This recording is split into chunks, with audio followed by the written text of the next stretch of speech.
Hello and welcome to the show. Apologies before I begin because today is a late night recording and I'm not in my audio booth, so expect to hear some noise bleeding in from the background. Now, let's see. Okay, so listener shout out, and I'm shouting out Uzoma Oranebo. I hope I'm pronouncing your name correctly. He's a copywriting coach based out of Lagos, Nigeria. We have exchanged a few LinkedIn messages. Of course, he found me because of the podcast, and he was real grateful about the business wisdom that I put out over here on the podcast. And let's see what else. And he also said that my sales and marketing strategies are profound, and I'm really grateful for the kind words. And I'd like to thank Uzoma Oranebo and all other podcast listeners who share his sentiments, that I'm going to do my best to make sure that your confidence in me is justified. So keep listening. Also, keep sharing if you find any content here valuable. So share with other people. Then, if you think there's anything here that needs clarification, connect with me and I'll answer. I definitely answer all my messages within a 12-ish, 24-hour-ish window. So reach out and let's have a chat. So today I'd like us to make a detour from what we're discussing, and that's because I had a chat with some folks earlier. Well, two people who are an employee of a client of mine. We had to have the pricing conversation because I noticed that it's something that keeps coming up time and time again. And for some reason, we can't seem to get salespeople to get rid of this pricing thing in their heads. Although in my own case, I would say I was lucky because of some experiences that I had very early in business. And I'm going to talk about it as the podcast, as we continue with this podcast episode. But I'd like to talk to those who are not the owners of the business. I mean, if you are self-employed or you're the business owner and you have pricing hang-ups, I understand. Because, we start off the business, in the beginning, the business is you and you are the business. So it's okay to take things personal. I mean, I understand 100%. But the thing is, if you have a job to do as a salesperson or as a customer service person, as a marketing person, you really can't have hang-ups over whether the price is realistic or not. The thing is, the price is the price. Someone is definitely selling at those prices. Your job is to figure out whether you can sell at this price or not. I would advise you guys to take the challenge. Try and sell at those prices. If you think it's unrealistic, I think you should, might be harsh, but I really think maybe you should look for another organization where people sell cheaper enough and you have more faith in what the other business owner is trying to do. But we shouldn't give ourselves all these pricing hang-ups. So anyway, the employees in question are responsible for selling expensive installation systems, things in the electrical space. I haven't been talking about them yet because the commission is still ongoing, and I prefer to wrap things up with the client, be sure that everybody's happy and we're able to achieve the goals that we started off in the beginning. So it's only when I'm done with that then I make podcast episodes about that. So I might talk about them in detail in the future. But this is pretty much what I told the team, that the function of price in a business right now, currently, world over, pricing is either cost-based or value-based. You're going to find other theories of pricing, including auction-based pricing, like Google and what's this other one? The taxi people, the Oyibo taxi company, what's it called? Bolt and the rest of them. So where the price goes up or down depending on the level of demand, things like that. So yeah, there are all those fancy theories around pricing. But for average folks like you and me, you'll find that the cost of your business or your service is going to be either cost-based or value-based. Cost-based just means you're taking into account the fixed or variable costs that go into producing this thing. How much do you pay for NEPA? How much do you pay service people? How much are you paying for fuel? What else? All those costs, fixed costs, variable costs, everything together. And if it costs you, you just add everything together, and then how much do you want to put in your pocket? You drop down on top, average it, divide it per the number of customers you think you're going to get, and that's it. That's your cost. Now, the thing about cost-based pricing is this, especially if you're in a place like Nigeria, where in recent times, inflation has just gone really crazy. The cost of the input, labor,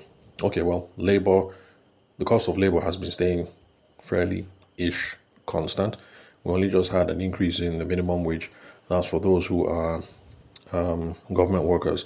So you can say maybe the cost of labor is fairly constant, but the cost of materials keeps going up and up and up and up and up. So there are some businesses where, to be honest, if the business is running on a cost-based thing, you have no control over that. If the price of cement has gone from X to Y over the course of the last 4 months, then the cost has changed. It's that simple. It is either the business owner will keep quiet and swallow the loss himself, or the business owner is going to put it on top of the goods. So, if you're a salesperson or you're a marketer for this sort of person, it's not in your hand. If it's cost-based, it's cost-based. It's that simple. If the cost of fuel has gone up, if the cost of wires has gone up, if the cost of cement has gone up, or if it's an eatery and the cost of beans and gari has gone up, if it has gone up, it has gone up. It's that simple. It's none of your business. Your job is to sell. Your job is to do social media marketing. Just do your job the best that you can. Your job is not to say, Madam, we can't sell more fufu because the price is high. Madam, if you bring the fufu low, then we will sell more. That's not your place. Your job is sell the best way you can. If it's cost-based, it's cost-based. Then there's the value-based pricing. The theory behind value-based pricing is this. That when you're going to sell your product or your service, you're going to put a price that people in the market are willing to bear. So the thing is this. Yes, you might think your Oga or your Madam that product is expensive. But the question is there one other person, maybe 2 or 3 other people who are selling at that price range? You will find that the answer is yes. You will find that there are also another 4, 5, or 6 who are selling higher than that current price range, and they're still in business. So, looking at things from a value-based pricing perspective, if the market can accommodate XYZ prices, which are your own level or higher than, then what are you complaining about?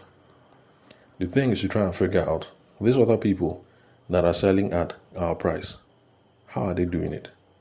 Or these other people that are selling above our own price, how are they doing it? What are the tips, the tricks, the techniques, the tactics, the whatever? Let's try and figure out how are they doing it. Because the chances that you are the most expensive person in your market is very, very low. Trust me. You might think your prices are high right now. Go and look in the market. You'll find 1 or 2 people who are priced more than you. So, bottom line, what I'm trying to say is this. If you're the business owner and you're afraid, you want to start adjusting your price up and down, no problem. I feel you. It's something that we service-based professionals, we face all the time. So I get you. I feel you. But that's a different conversation. I'm talking to people now who are the employees. Just remove your mind from this whole pricing thing. The price has been fixed. It is fixed. Can you sell it? Take the challenge. Rise to the occasion. If you really can't sell it and you don't believe, you're better off moving someplace else where the thing is cheaper. So don't tell your madam, reduce the cost of your rice and your fufu. Just go to a restaurant that sells cheaper food and you'll be fine. So, summary. You have nothing to say about the price. Stop worrying about the price. Try your best. Do your job. You will find that you're going to be better off for it. Because if you take the challenge now and learn how to sell based on value, the more expensive item, when you move from here to another business, you're going to be able to command a better salary, better commissions because of the skills that you've been able to get. And then one day, you're going to have your own business. And when you do, you will find that you're not going to be going through those price mood swings that certain people go through. When you're the business owner, you'll be worried, is my price too high? Is it damaging my profits? Or is my price too low? Or is my price too this? Once you get into the habit of learning to sell on value, you're going to be much better off for it when you start your business. But anyway, the story that I hinted to you guys earlier, I guess I might as well just say it now. When I started off in my wedding photography business, I got a very harsh baptism early in my career, and I'm happy that I did, because for me, this pricing thing. So for me, this pricing thing is not theory. It's practical. I've lived through it, and this is what happened to me. This is not them say. I'm telling you what happened to me. So I finished law school and did legal practice like a year and a half. Then went for masters. And after masters, worked in the civil service, maybe another 3-4 years, kind of. And of course, while abroad, I met a couple of people. Came back to Nigeria, started this wedding photography thing. That was before we did the export business, the agric export business, me and my brother. So one of my classmates was now getting married. Back in Aberdeen, everybody knew I was handy with the camera. So she reached out. I said, no problem now. I'll hook you up. So she said, how much? I told her 250K. She started pricing back and forth, using me to price granite. No wahala, there's no problem. We're classmates, see finish. And then plus, I didn't feel too confident about my skills at the time. Because for those of you who've been listening for any length of time, you would remember that the first job I tried to quote for wedding photography was I said 400K. And the bride now said, thank you very much. You want to use me to build house? And I was like begging her to stay on the phone. But anyway, I'm just saying that whole thing rocked my confidence. Then from that 400, I moved down to 50K. So it's from 50K weddings that I started building my confidence back up, small. So I told her 250. We begin the price back and forth. I can't remember how much we agreed. But this is the thing you have to bear in mind. 250K. She said, too expensive. Now, this is what happened. The photographer that they went with is a guy called Jide Alakija. You guys can check him up on Instagram. Jide, Jide, Alakija, Alakija. I want you guys to check this so you see that this is live. I'm not making stuff up. So, Jide Alakija is Nigerian born, but does his thing in America. So, back then, he was considered the top photographer, but I've been out of the game for a while, so I'm not sure, who is who, like who's the top Nigerian photographer and or whatnot. But he's still in the game, sure. So 250K. They said I was too expensive. No problem. Jide Alakija, that's the person they got. And at the time, more than a decade and a half ago, they paid him over ₦1 million to come and cover their wedding. Now, I'm not shitting you guys. I'm telling you guys the truth. I lived this one my own self. Somebody was pricing me 250K. Then left me, said 250K was too expensive. Left me and then went to go and pay over 1M to go and bring somebody else to come and photograph the wedding. So for me, it was a very big baptism. That is when I learned firsthand, not reading business book. I learned that, look, there's a difference between price and value or perceived value. And it's part of what set me off on this path that I am on today, because I have lived it. So me, I didn't have the liver or the skill set or the experience or the expertise or the whatever to charge 1M plus. But clearly somebody else could and did and I saw. So for me, the challenge was now to learn how to sell or get the credibility or the expertise or the whatever to move my earning potential up. So for those of you who are still stuck in this whole price thing, I pray you don't receive the kind of baptism that I received, because for some people it crushes their confidence. There are some photographers who actually leave the space because of this sort of thing. You're trying to pull your own market. You're trying to charge one small 150, 200K. People continue to price you. And then meanwhile, you see other people outside charging 500, 600. And then some people just give up and like, man, I'm not in this thing anymore. And then they leave and then they go do something else. If you have a rich uncle who hook you up, you get a job in NNPC. I've seen one or two people, that's how they left the game. But just know that, so excuse me, there are some legitimate concerns about price. But because price is the easiest thing to tweak, it is the first thing, the default thing that most people are going to start adjusting. But no, learn how to sell on value, or learn how to sell on perceived value, or learn how to sell on packaging, or learn how to sell on whatever it is that you want to call it. When I was in Lagos, that's how Lagosians used to say, any small thing they'll say packaging. Now on our packaging, no problem. Learn the packaging. Stop tweaking the price. So price was not the problem in this case, but value or the perceived value. So me, Tavishima, perceived value of 250K, too expensive. Jide Alakija, perceived value of 1M, is worth it. Transfer the money to Jide Alakija, fly him down, let him cover the wedding. So it's about value or perceived value. Now, this is an extreme example. It's an extreme case, but it proves the point that I'm trying to make, which is you right now thinking price, too expensive. You might not be able to sell a ₦1 million package. Somebody else is clearly selling a ₦1 million package. Stop giving excuses about the product or the service being too expensive. Focus on a few things. Focus on the person who is doing expensive value propositions in your industry or in your space.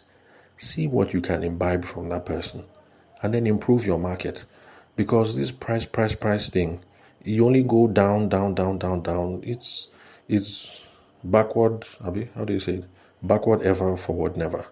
That's what happens on price. I've seen it happen amongst wedding photographers. You see somebody, the guy or the girl has a good game, like correct photographers, strong artist, but you feel like you can't hold your 250, then you start charging 200.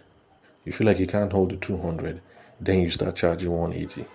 You feel like you can't hold the 180, then you start charging 150. And then unfortunately, regime change. Somebody else will enter. They remove your scarcity. The price of everything will go up. You now start struggling more than you were struggling before. I've lived this before. In fact, we are living it right now. Before the election, you probably were saying my price is too high. You'll be removing it small. You remove 50K, you remove 20K. Then Tinubu comes in. Then what happens? Then fuel goes up. We're now paying close to 700. Okay, well, not in Abuja anyway. But in Makudi, Momsidem, they're paying like 720 per liter.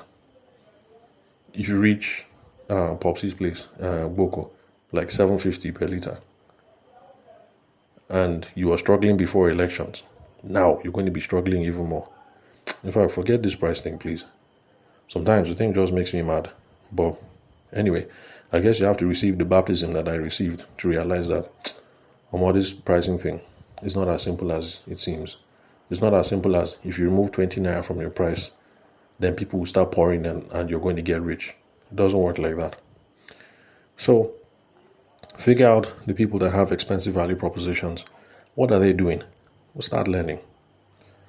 Make sure that your lead generation is set up so that the people that you're speaking to are the people who are likely going to buy. Sometimes the problem is just that you're speaking to the wrong person. Try and look for how you start talking to the right people. to do the wedding photography business, when I moved to Abuja, because my wife is in Abuja, and shuttling back and forth Lagos, the thing was not working out for me. So I moved to Abuja.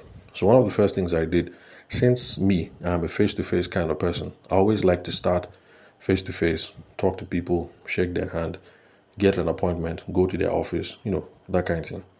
So I started off with, I didn't start off like that, but I used to go to wedding fairs, and I also used to go to marriage classes in church. I quickly found out that going to the parishes in Maitama, maybe Asokoro, you get some kind of people that used to go there. But then going to the cathedral in Area 8 was also a certain, how will I put it? I'm not trying to sound elitist here, but let's just say the earning potential of how will I put it? And I'm sure you guys get what it is I'm trying to say. There's a certain kind of people that attend Asokoro and Maitama parishes, and there's a certain kind of people that attend the cathedral in Area 8. And I quickly learned that, look, me staying in Area 8, talking to people who will look at me and say that that's at the time, back then, that my 300 was too expensive. Meanwhile, I know that in this Abuja where I am, there are people that are charging 500, charging 600. I knew that, look, I have to leave this cathedral place. Because if I stay here in cathedral, week in, week out, these people are telling me too expensive. It'll do damage to my confidence. I was speaking to the wrong crowd. I removed myself from cathedral, where people are pricing me groundnut. And I decided to go to other places where people had more realistic price expectations. And then I was having much more fruitful conversations. So yes, sometimes you have to remove yourself from that situation where people are using you to price groundnut. Then have money conversations early so that both parties can move on if you're too far apart. That is why I keep telling my people, anybody that I'm working with, that at some point you have to say, oh, okay, I understand what we've spoken about so far. From all the things we've spoken about, we can go with option A, option B, option C. Any of these will work fine to solve the problem, but it could cost between X, Y, Z and 1, 2, 3. Is that something that is beyond your budget? Put it out there and then keep quiet. If the person starts to fumble, you know that, okay, this is not my person, they're freed and leave them.